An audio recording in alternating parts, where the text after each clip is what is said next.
Hi കൂട്ടുകാരി, ഞാനിന്ന് ഉണ്ടാക്കുന്ന നല്ലൊരു ടേസ്റ്റുള്ള വഴുതനങ്ങ മെഴുക്ക് വരട്ടിയത് കേട്ടോ. നല്ല രസമാണ് ഈ വഴുതനങ്ങ മെഴുക്ക് വരട്ടുന്നത്.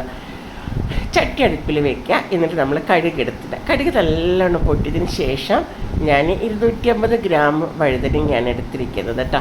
അപ്പോൾ അതിനകത്തേക്ക് ഞാൻ 6 വെളുത്തുള്ളി ചതച്ചതും ഒരു കഷ്ണം ഇഞ്ചി ചതച്ചതും ഇതിനകത്തേക്ക് ഇട്ട്, എന്നിട്ട് ഇതിന് 12 കൊച്ചുള്ളി ചതച്ചിട്ട് ഇതിനകത്തേക്ക് ഇടുക. അത് നല്ലോണം മൂത്ത് വരട്ടെ. മൂത്ത് വരുന്ന സമയത്ത് കുറച്ച് കുരുമുളക് പൊടി ഇടുക. ഒരു ചെറിയ 1/4 ടീസ്പൂൺ കുരുമുളക് പൊടി, ഒരു പിഞ്ച് വലിയ ജീരകത്തിൻ്റെ പൊടി ഇടുക. അത് നല്ലോണം ഇളക്കി കൊടുക്കുക. ഇളക്കി കൊടുത്തതിന് ശേഷം നമ്മൾ ചുമന്ന മുളക് വറുത്ത് പൊടിച്ച് വെച്ചിട്ടുണ്ടാവില്ലേ, അതെടുത്തിട്ട് അതിൻ്റെ അകത്തേക്ക് ഇട്ട് കൊടുക്കുക. എന്നിട്ട് ഇട്ട് കൊടുത്തു കഴിഞ്ഞാൽ ഞാനൊരു കാശ്മീരി ചില്ലിയാണ് പൊടിച്ച് വെച്ചിരിക്കുന്നത് കേട്ടോ. എരിവ് കൂടണ്ടാന്ന് വെച്ചാൽ എപ്പോഴും ഞാൻ ഇങ്ങനത്തെ കാശ്മീരി ചില്ലിയാണ് പൊടിച്ച് വയ്ക്കാറ്. നല്ല ടേസ്റ്റാണ് അത് ഇടുമ്പോൾ, കളറും ഉണ്ടാകും.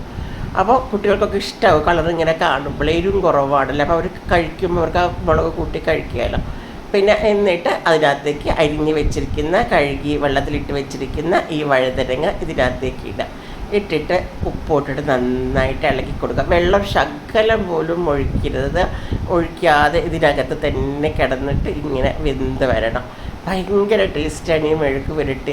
ഇത് കൂട്ടി ചോറുണ്ടെങ്കിൽ ഇത് മാത്രം മതി. Okay, bye, thank U.